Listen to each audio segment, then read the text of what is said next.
Hi, everyone. Welcome back to the show. I'm your host, Olivia Wall. I've been thinking a lot about courage lately, the quiet, everyday kind that shows up when life gets really hard. And today, I want to talk to you about some of the bravest people I know, children facing cancer and the communities that rally around them. I need to let you know why this episode means something extra special to me. My beautiful cousin Rosaria's world changed forever when her little boy Brody was diagnosed with rhabdomyosarcoma. He was just 2 years old. Rosaria had been teaching special needs children for 10 years, and she was used to helping kids navigate challenges. But suddenly she found herself paralyzed with fear and heartbreak. Because how do you prepare for something like this? Brody was this incredibly smart, loving little boy, and he faced his treatment with bravery that honestly no child should ever need to have. He fought so courageously until he was 3, and though we lost him in 2015, his legacy lives on through Rosaria's work with Living with Anxiety. It's her podcast where she makes it her mission to bring hope to other families walking this impossible path.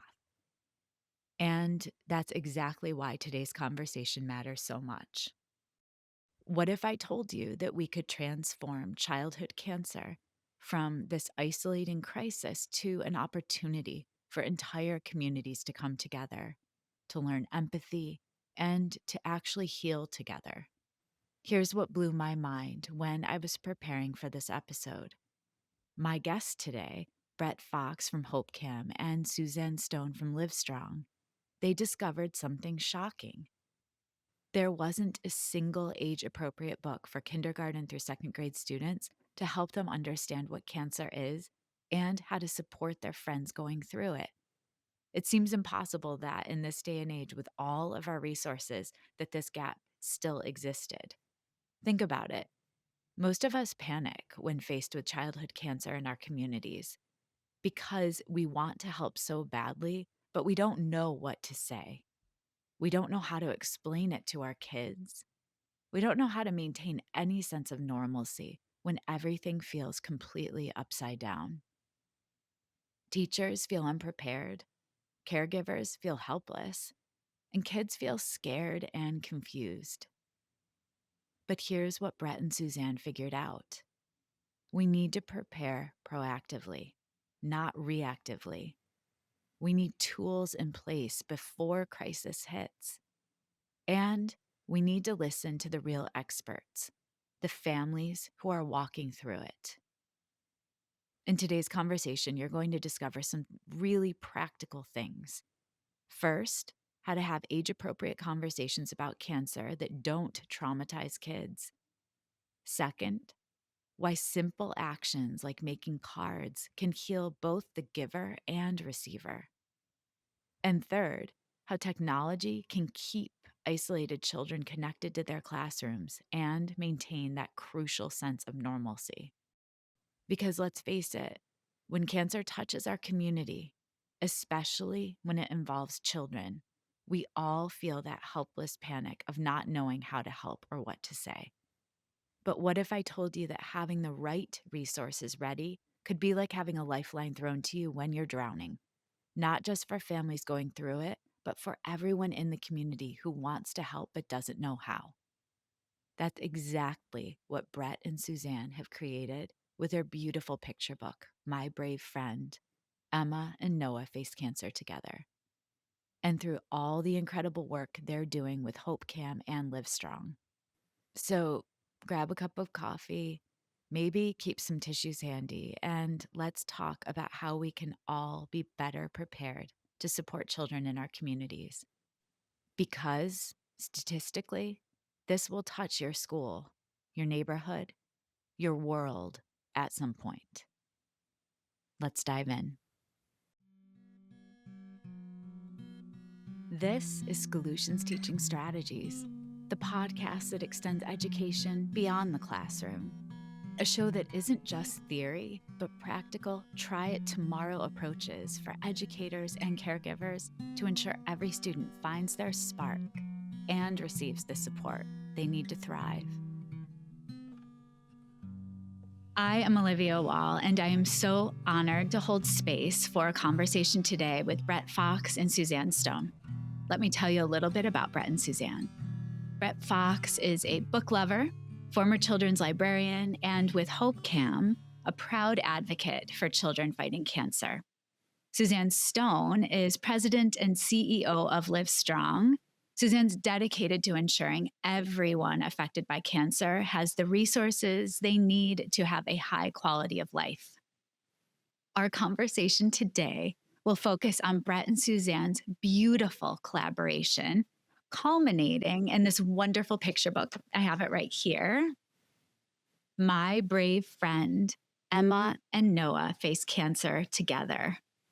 Suzanne and Brett, it is such an honor, and I just want to welcome you to the podcast. Thank you for being here. Thank you for having Well, us. yeah, thanks so much. It's a privilege for us as well. Well, and I'd love to have us start off with some research. And so, what is a nugget of research or a researcher that you lean on as you're collaborating together? Brett, do you want to start us off? Yeah, so Suzanne and I were talking about this. So what we really came up with is we go to our community for the best research there is. So the families and the teachers that are dealing with a child that has a diagnosis of cancer and is going through treatment, those are the experts in the field. So there's a lot of stats out there, but the most important feedback and the most important real life experience we have is through our families. Oh, well said. Well said. And so, Suzanne, it sounds like that's a collaborative thought. And it's a perfect segue then to then ask you what led you, Suzanne, to hone in on childhood cancer advocacy in your role? And then also this collaboration in turn. Absolutely. Brett is right. It's the people and the families that we listen to all the time. So at Livestrong, we're focused on quality of life, like you said. Like how can we improve somebody's quality of life when their life has been affected by cancer, no matter what that means for them, right? Whether they're the patient or the caregiver or the parent or the brother or the sister, no matter who they are and what role they play within that cancer diagnosis, it's important that their quality of life is high. And HopeCam does some amazing work. And a few years ago, Brett and I got to know one another because she applied for a grant and we were excited to fund their project at HopeCam. And that's how we got to know one another. And I got to learn about the intersection of technology, the classroom, and childhood cancer. This is pre-COVID that was happening at HopeCam. So it was very different than it is today. There was no Zoom in the classroom. There was Oh, nothing that's like that. so interesting. Yeah. Yeah. And so I am a risk taker for sure. And at Livestrong, we believe that we have to be just as brave as those who are facing cancer. And so we invested in HopeCam and we're really excited to see what they were able to bring to the classroom and to the families. And then fast forward after that project was over, it was a couple of years actually, but Brett and I continued to stay in touch. And she called me or emailed me and said, okay, I have this idea. I was like, all right, I'm in. What's the idea? So she said she had this dream. She said she had this dream that, they had found this gap in resources for teachers. And I said, well, what do you want to do about that? And are you sure? There's no way that there's not a book for K through 2 that teaches, kids and parents what cancer is and what it isn't. And she's like, no, I'm telling you, there's not. So sure enough, of course she was right.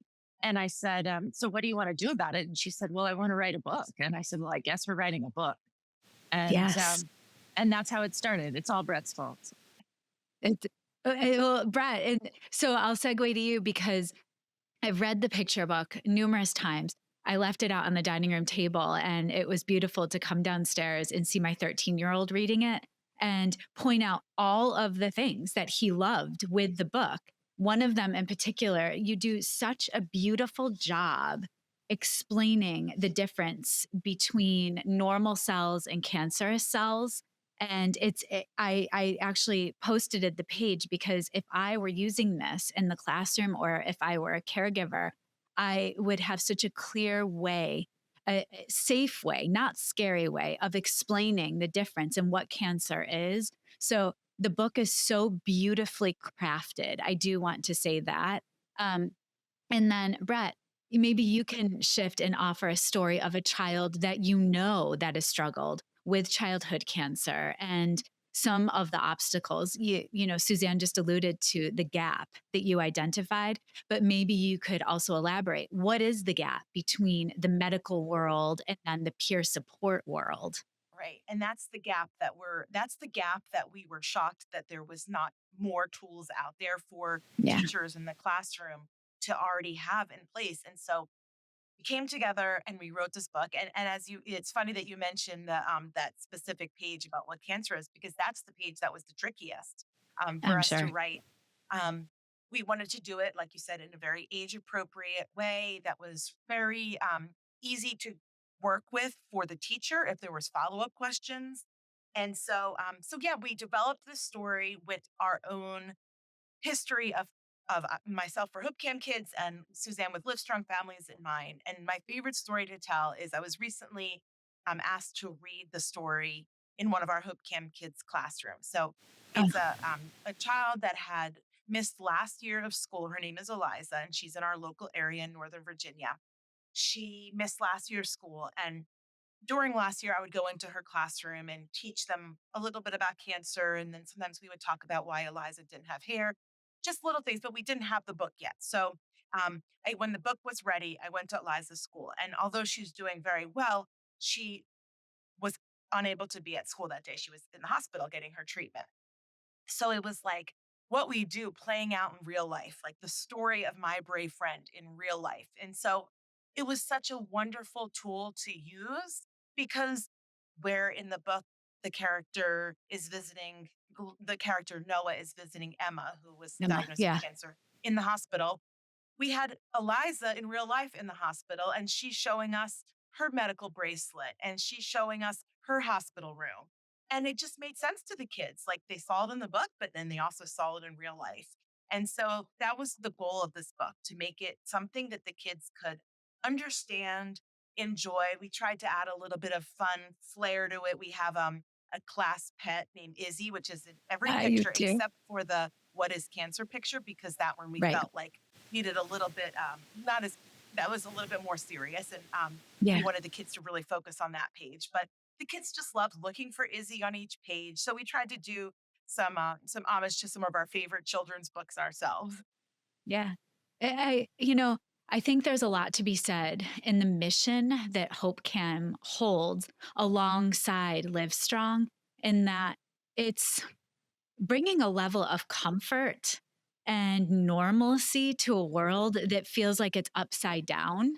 And that was something I also appreciated. Suzanne, it's crazy fascinating as well that the idea of bringing a child into the classroom for something that we're well accustomed to now post COVID, the idea that this is happening with Hope Cam way before COVID, that is a critical piece of like ingenuity and offering access of normalcy for a child whose world and their caregivers is upside down. So I'd love for you, Suzanne, to highlight some stats for us around the impact of childhood cancer on not just school communities, but peer groups as well. Absolutely. So, about 1 in 285 kids are going to be diagnosed with cancer, and it's not just the child that is affected. You have entire ecosystems that fall apart because of that diagnosis. What we also see not only is the child themselves physically struggling, there's isolation that occurs not only with the child, but with the parents as well. And that's happening because although all of us want to wrap our arms around people who are struggling, it's a scary thing to do. And not everybody understands how to do that. And it's not that, suddenly that best friend to the child and the parent, right? Both. Like it's the whole Yeah. family unit that experiences this isolation. It's not just the child, but the parents also need some tools to say to other parents, "Hey, I need you. Hey, please don't abandon our family. We just need, could you send me a text and say Yeah. hi?" How you doing? Just, yeah, we don't have to talk about my kid's cancer, and we don't have like, what if we just went for a walk? That Yeah. sense of normalcy that you talked about is so critical. It's part of what we talk about at Livestrong is like these soft resources. Soft meaning it's very hard to put a number on the number of people who feel isolated because of the Yeah, that's disease, true. right? You can't Right. really put a data point on that. So what I can tell you is based on our 28 years of work in the field of survivorship, is that we see themes. We see themes recur again and again, specifically when you're faced with pediatric cancer. We see a lot of divorce occur because the families are truly torn apart. You often have one caregiver staying at home with the other children and the other caregiver staying in the hospital with the child. These two incredible stressors, not to mention their emotional, right? Turmoil that's happening within, this fear that's occurring. So, our hope is to take a leap, right? And do things that are definitely not there, right? We need to create resources that help so that when this happens, because it will, that nobody has to go looking for it. Hope Camp's already there. The book is already there. The resource is already there. Don't So have to beautiful. Yeah. to ask for it. And that's why when Brett and Hope Camp came to us a couple of years ago, we funded them because at the time they were doing something that nobody else was Nobody doing. They're else. still Yeah. doing something that really no one else is doing, Yeah. providing Wi-Fi, like just making sure that those families are fully connected. What is that? That's beautiful. And so I can't think of other resources. We at Livestrong have a curriculum for the entire school age from K through 12 about what cancer is and what cancer isn't. It's a free tool. So if you've got teachers listening, parents listening, and Yes. you need to figure out, how do I talk to my kid about this? How do I talk to my classroom about this? We have an entire curriculum that we're grateful that Hope Cam uses across the age ranges, across That's the magnificent. school to help understand how to talk to kids. That's amazing. I will make sure to tuck a link in the show notes to that resource as well. Um, and so then I guess I'm wondering, Brett, can you offer us some explicit language that we could use? Because I think part of the fear I will speak to is as someone that has been touched by cancer in my family, I don't know many families that have not experienced a loved one or hopefully not a child, but our family has experienced that as well, that has struggled with a loss. And so, what are the questions adults may be curious about, but kids as well? And then, how can we look for signs if a child is struggling with a friend's diagnosis? Can you help us with that?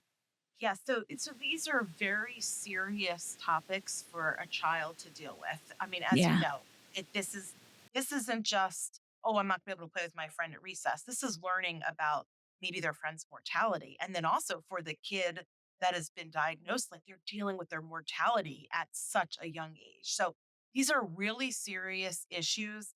And we break it down into very small pieces to make it not so scary. So when we talk about cancer, we talk about how your friend might look different. They might lose their hair, the shape of their face might change due to the medication, but they're still your friend. And that's the whole purpose of the book is to show Yeah. Emma is still Emma no matter what. And then Yes. actually this was something else that played out in real life. It was amazing. One of somebody I was talking about with the book recently said her child, this was before the book came out, but her child had a friend. The child's in middle school, who had cancer, and then the child with cancer was able to come back. And the little boy said to his mom, "Mom, you're not going to believe it. He's the same as he always was." And the mom's like, "Yes, exactly. Yes. That's exactly it." But it's just so much for these little kids to understand, Yeah. especially K through 2, which was our target population here. Right. So really we have in the book we have the parents sitting down and talking, and that's the most important thing. Just give your child space to ask you questions. The most important question always asked is it contagious? Am I going to get Right. cancer too? How do you know I'm not going to get cancer? And so we make it very clear in the book. We state it a You do. couple times, different pages. It's not something you can catch. So you can Yeah. still continue to visit and be a good friend. Yes. Yeah. There is a section I also want to point out in the book. In the back of the book, there is a section, learn more about cancer. And again, if I were a caregiver or educator, you have four bigger umbrellas. What is cancer? What causes cancer? How to talk to kids about cancer, and then questions and answers about cancer.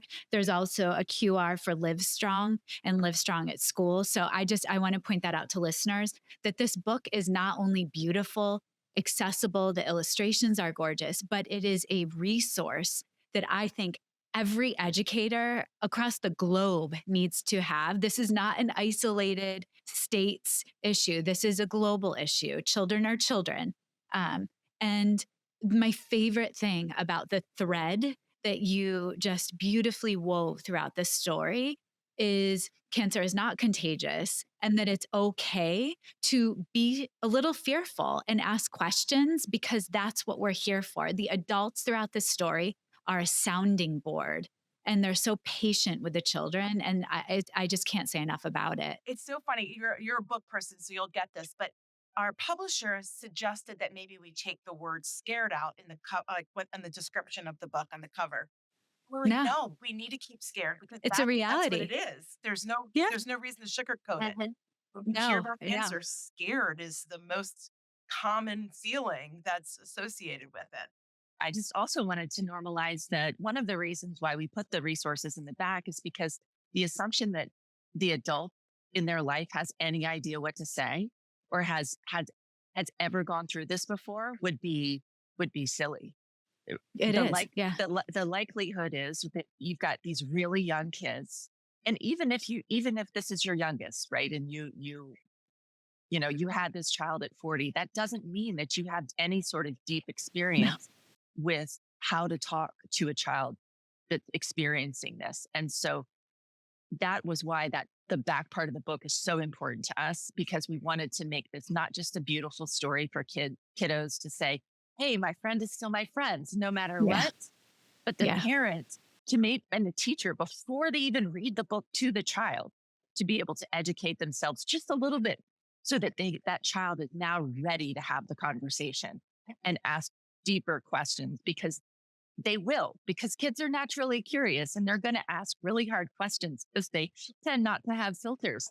So it tend to, yeah. So we wanted to make sure that the parents were prepared and the teachers are prepared. The pediatric social workers, we've gotten great feedback from them in the hospitals too on this Yes. book. But that the Yeah. pediatric social workers had tools also, and knew that they're not alone in this. They're not by themselves. Yeah. You just said something that's so critical too, is that I think we have to be so patient with our children because they don't have filters. And so, how they react or questions they may ask, we will probably need to circle back and have many, many, many conversations and not.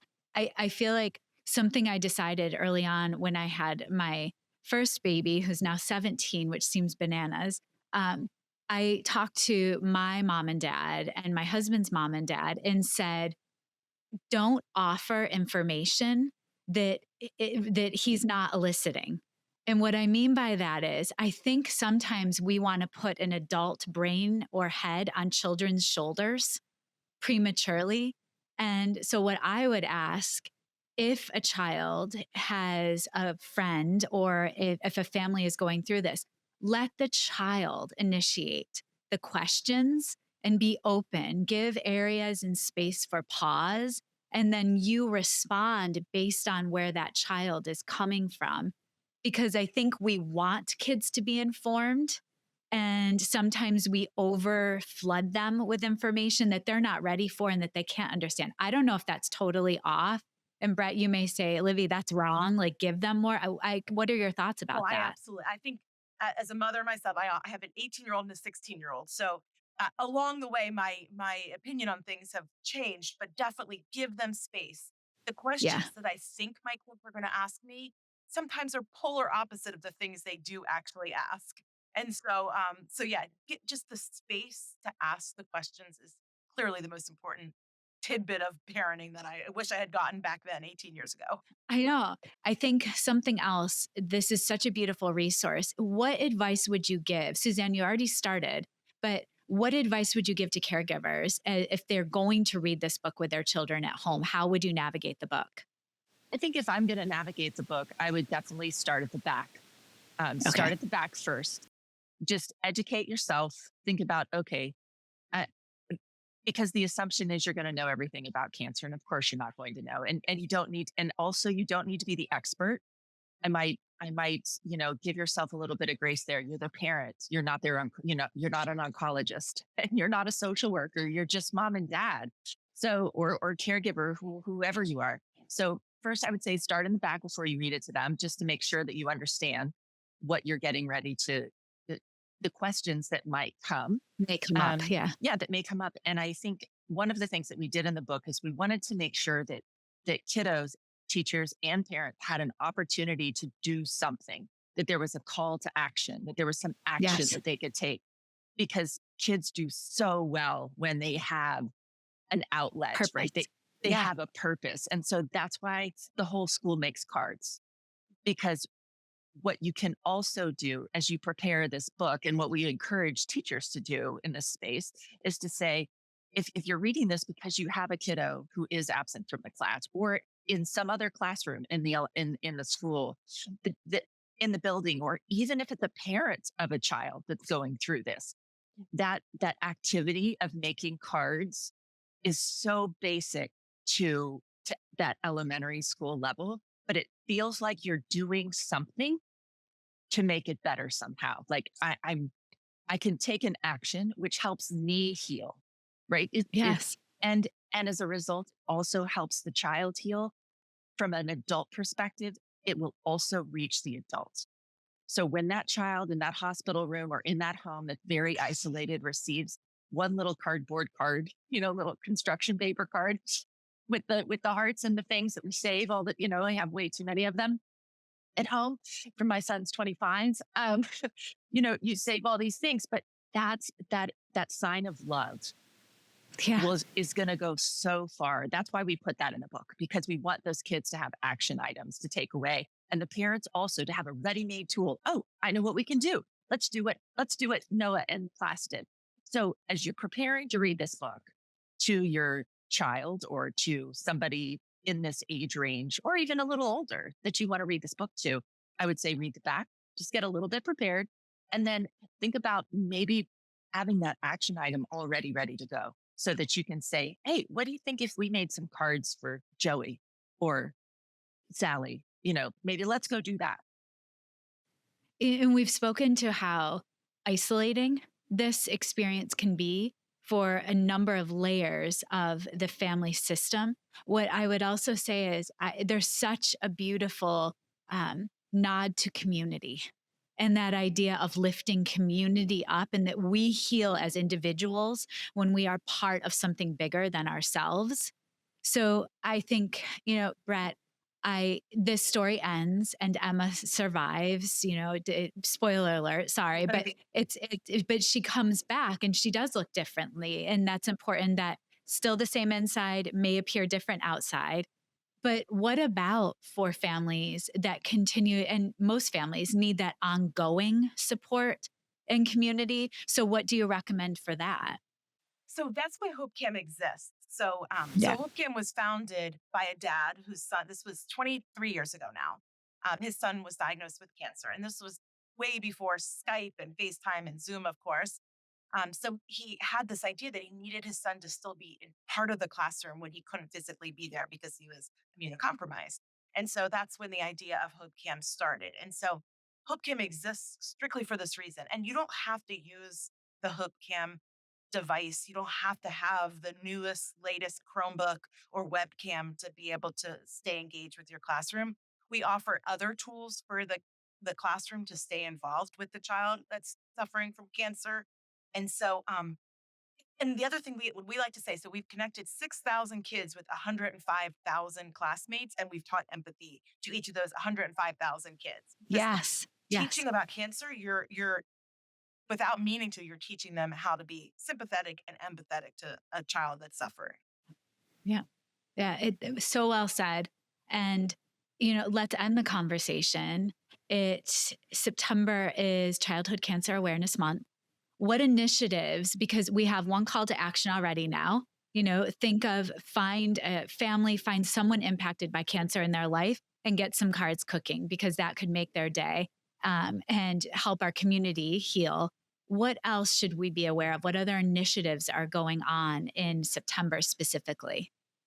Suzanne, do you want to hit that? Sure, there's lots. I think when it comes to Childhood Cancer Awareness Month, it's also back to school month, right? It's the first month, generally speaking, like I'll just generalize across the country, across the US, where kids are back in a classroom and everybody has to adapt again to a new schedule, a new classroom, all of those things. So not only would we encourage you to get some cards cooking, um, get ready for that. I would say arm your teachers with information and knowledge. So here's what we would love is for people to get this book and give it away. Give it away to make sure that your elementary school is prepared, that your kids, the teachers in that elementary school are prepared. Maybe it's not this year, maybe it's next year, maybe it's a fourth grade student. It's hard to know, It's the but knowledge. Yeah. it's the knowledge, but it will happen. Statistically, it's going to happen. And those teachers are going to have to figure out how to navigate it. So I would say as a parent, how cool would it be to walk into school that back to school day armed with a stack of My Brave Friend books and you're going to give one to each as a gift. Instead of an apple, instead of baked goods, let's give them a tool that they can really use that will last much longer. Head to the library, make sure the library's got a copy too.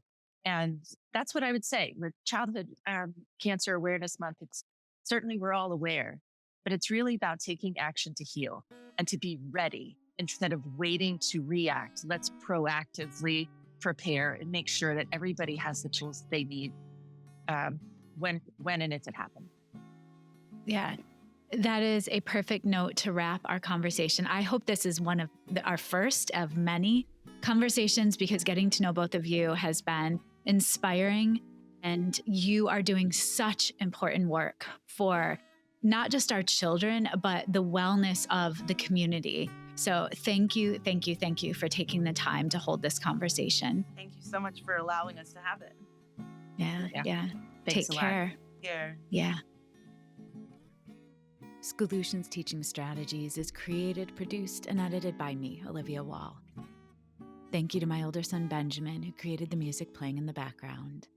You can follow and listen to Solutions wherever you get your podcasts or subscribe to never miss an episode and watch on YouTube.